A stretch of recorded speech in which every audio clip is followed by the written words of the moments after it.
I want to talk to you about your big announcement today, of course, and the year's anniversary of Brexit as well. But first, can we talk about what has been unfortunately christened the vaccine war? Can you update us on the latest between the government and the European Commission's talks? What do we know about the actual supplies of vaccines entering the UK? We've had a promise from the Commission President Ursula von der Leyen that all contracts will be fulfilled. But the EU still has this policy, doesn't it, of allowing member states to halt vaccine supplies. So which is going to happen? Well, we are very confident that we will be able to deliver our vaccine programme on time. So getting the most vulnerable groups vaccinated by the 15th of February, making sure that all over 50s are vaccinated by the spring and all adults by the autumn. And what the European Commission President has reassured the Prime Minister with is that no contractual supplies of vaccines will be blocked. So that means that all of the vaccines that we're contracted with, and the Vaccine Task Force have done a fantastic job, 367 million doses, all of those vaccines will be able to go to the UK where they're being produced in the EU. So the programme is assured. Okay, that's great, but she has made that promise. But at the same time, the EU still has this policy to allow member states to block exports. So which one trumps who? Well, the distinction being made here is supplies that have been contracted, so contract fulfillment, and that's the position the UK is in. We've got contracts with those suppliers. We are confident those contracts will be fulfilled. We are confident our vaccine programme remains on track. And in fact, in future months, we hope to be in a position to help other countries with vaccine supply, including our friends and neighbours, but also the developing world, because this is a global problem and we need to make sure we're working with other countries. There's no point in just having the UK vaccinated if another variant emerges elsewhere. Well, we'll come on to that. We We'll want come to on to that. use our expertise and technology to help others. So you can say now with 100% confidence that all those Pfizer second jabs that we need to be exported from Belgium to the UK for all those 70s and 80-year-olds who have already had their first jab and now nervously wondering if they're going to get their second one, they all will get those jabs from Belgium. We are confident about that supply. Okay, well, that's reassuring. You'd agree, though, I think, that potential block, which appears, although I think it is still only appears, is now rescinded, that had a real effect on all of these countries' most vulnerable people, those in their 70s and 80s, those at very high risk, who've only had the first jab and waiting for the second. Do you agree that the EU has scared them by this policy? Well, I think the EU has made mistakes. They've been clear about that. For example, the threat of Article 16 being invoked, which would have created massive problems on the island of Ireland. They've said that's a mistake. They've now given us reassurance on those contracted supplies. And what we want to do is work with our friends and allies to get these vaccines out, of course, across the UK, but also more widely across the world. It's not helpful to have vaccine nationalism or protectionism. What we need to do is work together.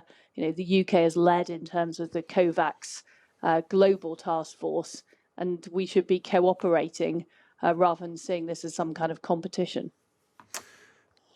Great, but this is a very ugly dispute, and a lot of people in Europe, a lot of European commentators, European press have criticised the Commission for being too slow. Yet the Commission are blaming AstraZeneca. Do you think the EU is picking on AstraZeneca, which is a very successful Anglo-Swedish company, and using it as a scapegoat for its own failings? I'm not going to get involved in a contractual discussion between the EU and AstraZeneca. That is a matter for the EU and AstraZeneca. What I'm concerned about is to make sure that the UK supply is secure. We're confident it's secure. We're confident we're rolling out that programme.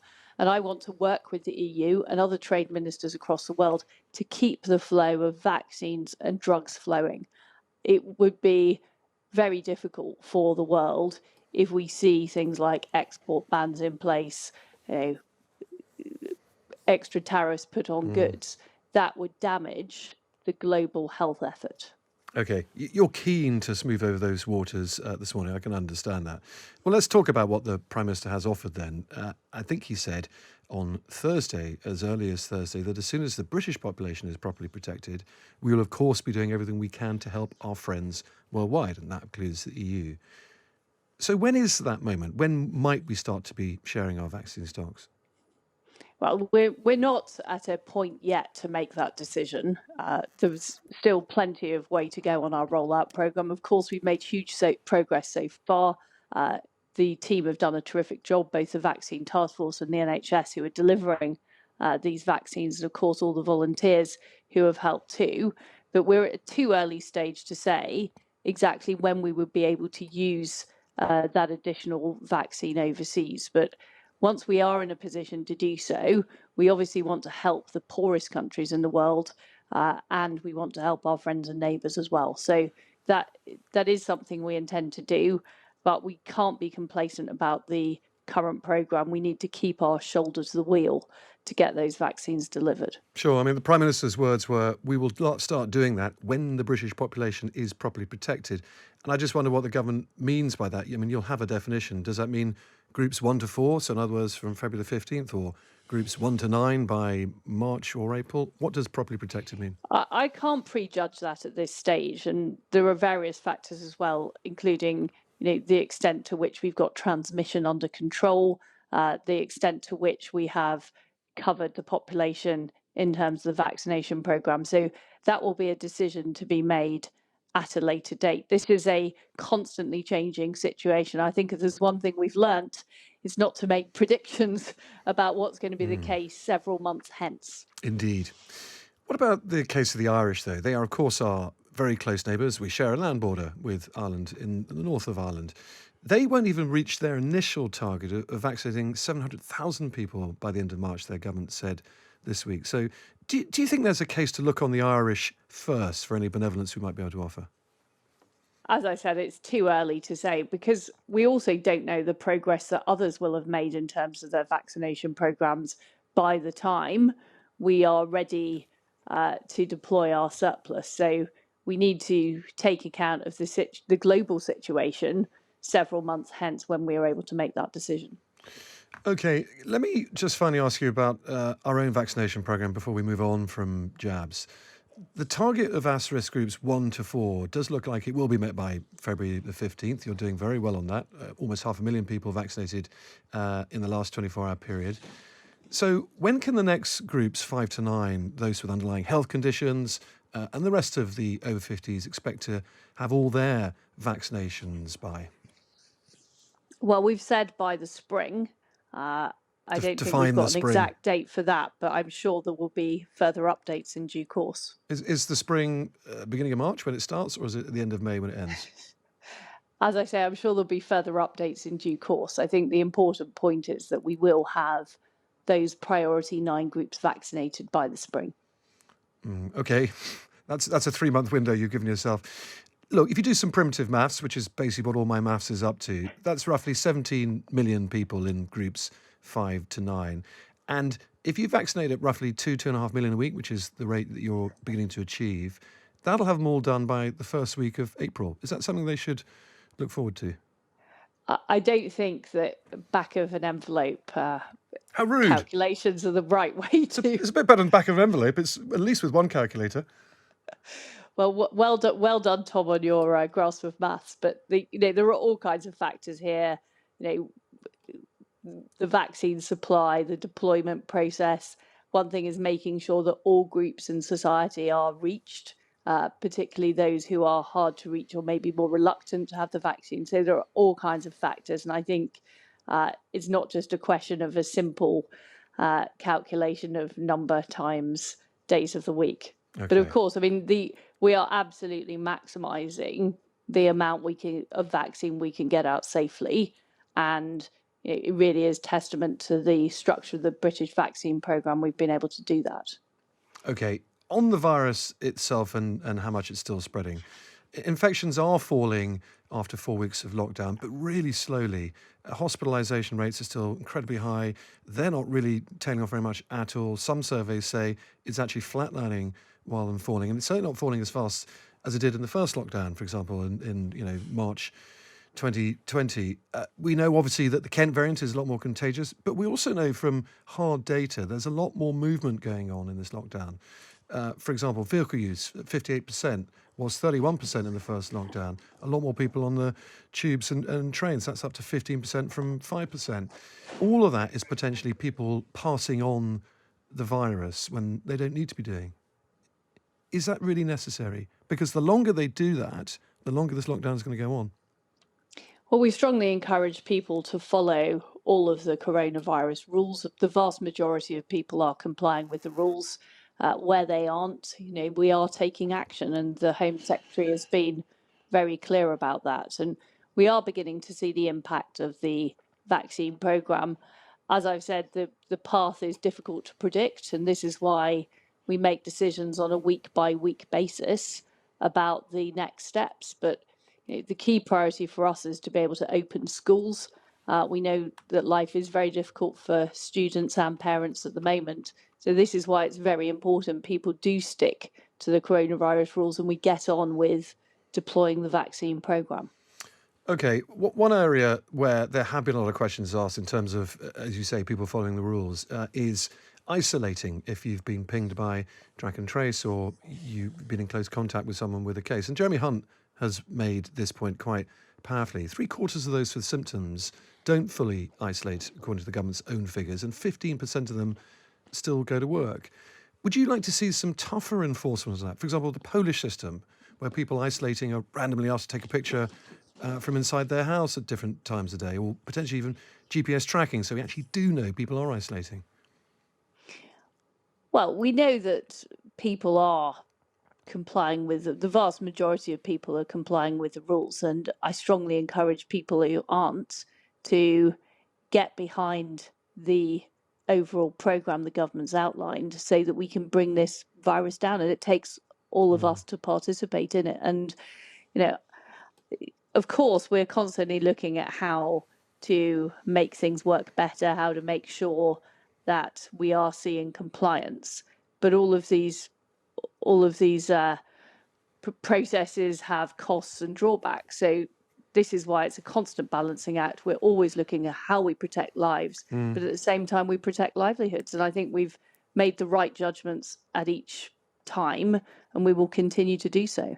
Well, you say that most people are abiding by the rules, but let me give you another figure. If you don't like the one about 3/4 of people with symptoms not fully isolating, which is the government's own figure, and that's there were 251 fixed penalty notices issued between June and January for people not wearing face masks on public transport. That's basically one a day. Now, I could take you onto the tube, I'm sure you'd come with me sometime soon, and show you at least one person every tube carriage not wearing a mask. Surely there is space to enforce that particular rule a little bit tighter. Well, there are genuine exemptions for mask usage, but where people aren't wearing masks and are able to do so, they should be properly taken into account and issued with these fixed penalty notices. I think the fact that you've quoted that these fixed penalty notices are being issued shows that action is being taken. One a day. Okay, you don't want to say any more of that. I want to bring Dora in. Good morning, Liz Truss. Hi. Hi, you said to Tom, in a few months' time, we'll be able to use our surplus for other countries. I wondered what you made of the World Health Organisation's call, urging Britain to pause COVID jabs after treating the vulnerable groups to help ensure that global rollout you said was so important. Well, I think it's important that we continue with the vaccine programme that we've outlined to the British public, and there is rightly an expectation that once we have vaccinated the most vulnerable groups, we will move on to the over 50s group and indeed the whole adult population. But we've got enough vaccine to more than vaccinate the UK population and also help the rest of the world. So those two things can both happen. Fine. So it may be that we don't have to pause COVID jabs after treating the vulnerable, but nor do we have to wait till autumn till everybody has had their first vaccine. Well, that could well be the case, Gloria, but I can't preempt what the situation will be in 2 months' time. The point I'd make is that right across the world and in the United Kingdom, we are ramping up vaccine production. Vaccine production is being done on license with other companies, including in the EU as well as the UK. So there is more vaccine coming on stream, and I do hope that we will be able to help other countries as soon as possible, whilst of course sticking to our own timetable for vaccinating the UK population. Ms. Truss, let's move on to trade. Your specialism, of course. Today is the anniversary of Brexit actually happening, and you're announcing Britain's application to the CPTPP, the Trans-Pacific Trade Group, today. Can I ask, how long will it take us to negotiate our membership of the CPTPP? What's happening is Monday I'm putting in the letter of intent. The Japanese, who are chairing TPP this year, will then form a working group, which will be established by spring. That's when formal negotiations will start. It's always dangerous to put a deadline on negotiations, but this is an agreement that's already in place. So there's less negotiation of the core terms and more negotiations with the individual countries on the specific market access chapter. But fundamentally, this is a huge opportunity for the UK. It's £9 trillion of GDP. A lot of the fastest growing countries in the world, places like Mexico and Malaysia, which currently Malaysia has very high tariff barriers to United Kingdom goods, whether it's Scotch whisky or cars. So huge opportunities for us to reach those growing middle class markets who have got increasing demand for the kind of products Britain produces, whether that's computer games, ceramics, whether it's cars. That is where the global demand is. And if you look at 2030, more of the world economy will be those fast-growing nations. And what I want is Britain to be in a really strong position to export our goods there. Okay, now some cynics might say that we've already got a lot of rollover trade deals with these countries by rolling over our trade deals that we did have when we were in the EU with them already. And others might say there's long been an adage in trade about proximity. The nearer you are, the better, because the further markets away, the bigger the costs are of transporting your goods out there, etc. And it does actually say the Pacific is on the other side of the world. So have you calculated precisely how much membership of the TPP would increase Britain's GDP annually? Well, people talk about the tyranny of geography when it comes to trade, but the fact is we're seeing less of that as the world becomes more digital. It's much easier to sell a digital product to the other side of the world than a physical product. And Britain is the second largest exporter of services in the world. And the big advantage the Trans-Pacific Partnership has over the bilateral agreements we've already got is they've got very advanced data and digital chapters, very advanced services chapters, which will really help the sort of booming tech companies in Britain, things like financial services, computer games, all of those parts of the economy which are the future of where the British economy is going. So I think it will put us in a really good position for the future. In terms of assessing these economics of digital and data chapters, we've actually got Oxford University doing some work on this because it's so cutting edge that very few proper economic assessments of the benefits have been made. But if you think about it, this is where the British economy is going. This is where our exports are already strongest in services. And by lowering barriers, it can only benefit businesses across Britain. And even a lot of the companies in advanced manufacturing, like Jaguar Land Rover, for example, a lot of their exports are actually the services surrounding the physical product. So they will too benefit from advanced digital and data chapters. And these are chapters that the EU was not willing to sign up with. So a lot of the trade deals we've got at the moment with the likes of Canada or Mexico, they are deals focused more on goods rather than services. Okay, it does sound like me and my calculator's not going to be able to help with that one then. We could commission you to do a study, Tom. It might take a long time. Let me just ask you finally on trade. The US new incoming Biden administration, they're not looking like they want to sign a trade deal with us anytime soon. They said their priorities are with their own citizens.